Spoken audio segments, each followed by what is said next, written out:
Якутия – самый крупный регион Российской Федерации с 3 часовыми поясами. 5 Франций, говорят сами якуты, почему-то полюбившие именно эту единицу измерения. Их природные богатства – уголь, золото, уран, нефть и, конечно же, алмазы. В Стамбуле в военном музее есть зал, посвященный первому президенту Турецкой Республики Мустафе Кемалю Ататюрку, где хранятся его личные вещи. Там можно увидеть и якутский латинский алфавит. Как он там оказался? Почему именно якутский? Дело в том, что первым шагом Ататюрка в реформе турецкого языка был переход с арабской графики к латинице, и в этом деле именно якутский алфавит стал ему образцом. Сегодня я расскажу вам об особенностях якутского языка, что его отличает от других тюркских языков. Согласно переписи 2010 года, в России на якутском говорят порядка 450 тысяч человек. Они проживают в республике Саха, а также в сопредельных ей регионах – Иркутской, Амурской и Магаданской областях, а также в Красноярском и Хабаровском краях. Прямыми предками якутов считаются курыканы, носители так называемой курумчинской культуры Железного века. Якутский язык или саха-тыла относится к северной ветви тюркской языковой семьи. Это один из древнейших языков, возникший, по всей вероятности, в хунскую эпоху. Однако якутский стоит обособленно среди всех тюркских языков и не совсем понимаем для других тюрков.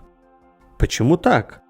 Академик Оттон Бётлинг считал, что якутский первым отделился от общего предка протюркского языка.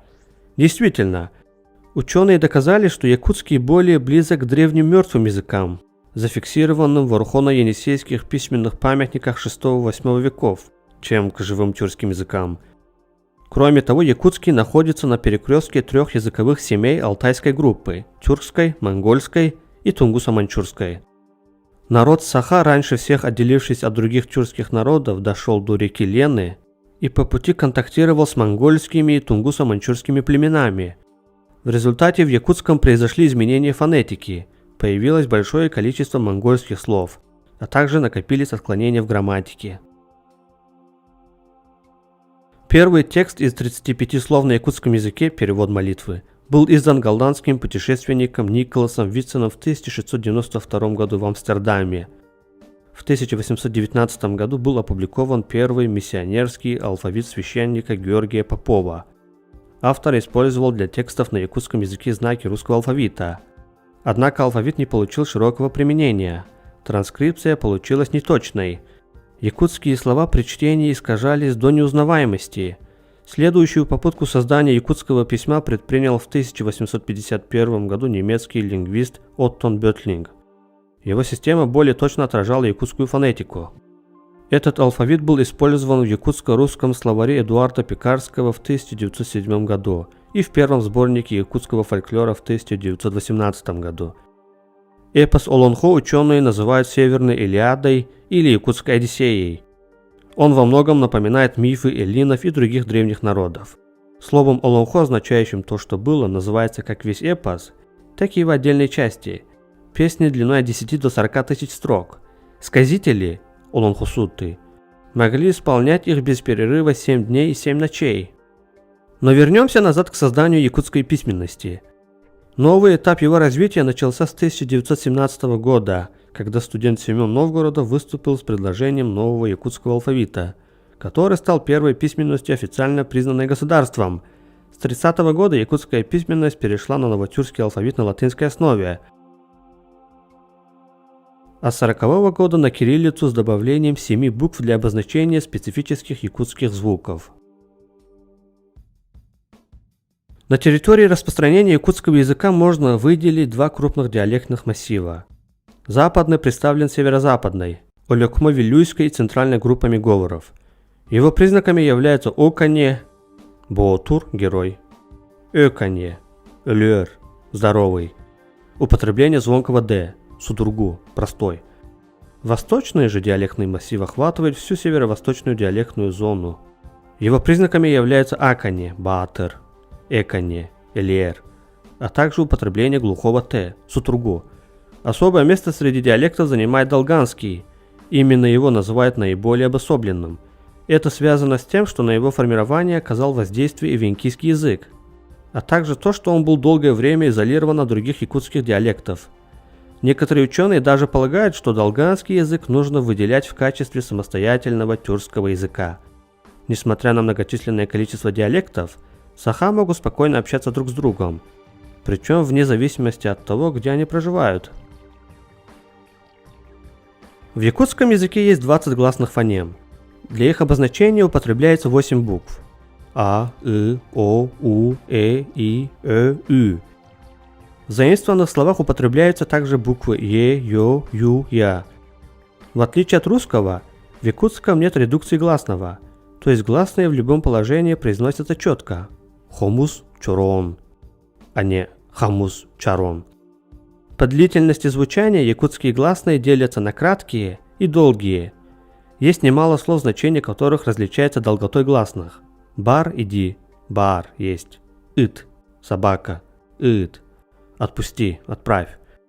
В якутском встречаются 4 дифтонга. А, О, Ö. Сал, цель.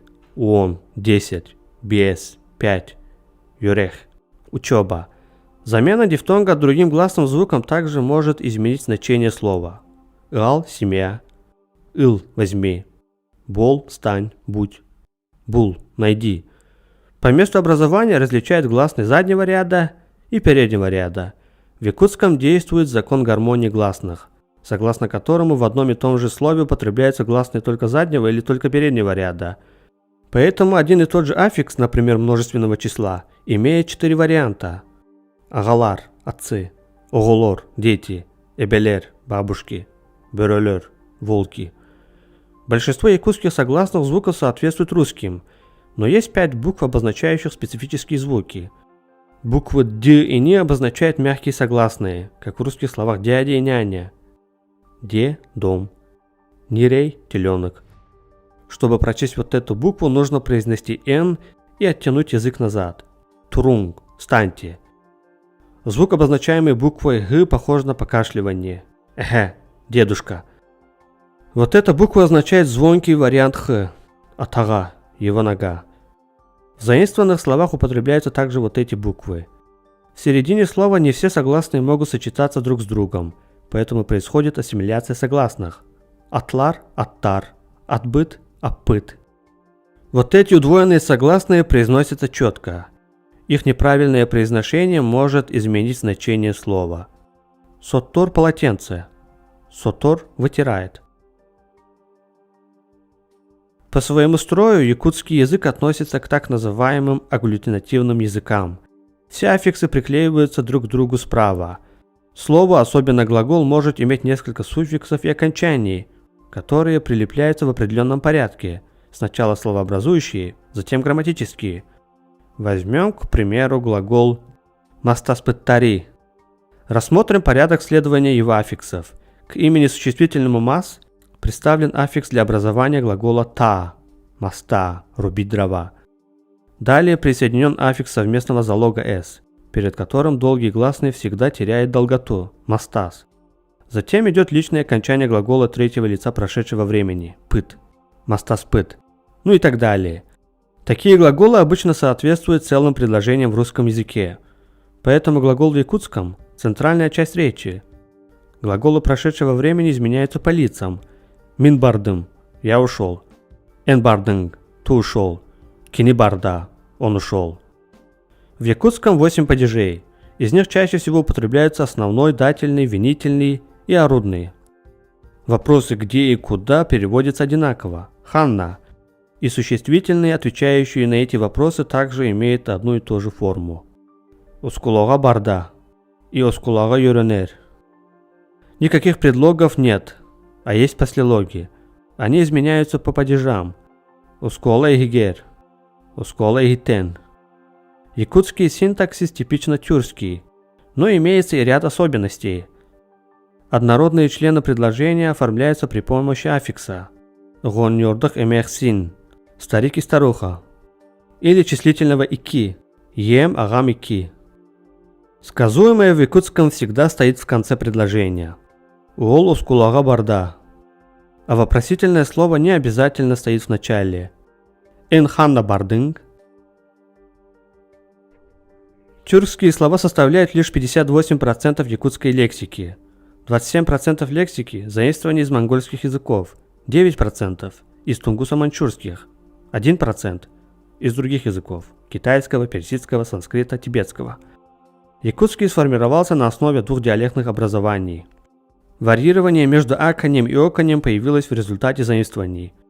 Фонетические соответствия а, о и э наблюдаются в словах тюрко-монгольского происхождения. Хотун – хатын, от древнетюркского катун – госпожа, протомонгольский гатун. Двояко оформились и эвенкизмы – долбарык – долборук, халарык – холорук. Русизмы, вошедшие в якутскую лексику в дореволюционный период, тоже получили двойное написание – самах – сумок, берет – бюрет. Вообще в якутском много слов, заимствованных из русского. Часть из них пишется по нормам якутского языка, подчиняясь закону гармонии гласных. Учитель – учутал, минута – минуте. Ударный гласный становится долгим или дифтонгом. Урок – урок, место – месте. Иногда перед стечением согласных появляется гласный. Стол – устол, стул – устул. Или на месте стечения двух-трех согласных вставляется гласный. Класс – класс, ручка – ручка. За двумя согласными на конце слова появляется гласный. Парк – парка. А отсутствующие согласные заменяются близкими по звучанию звуками.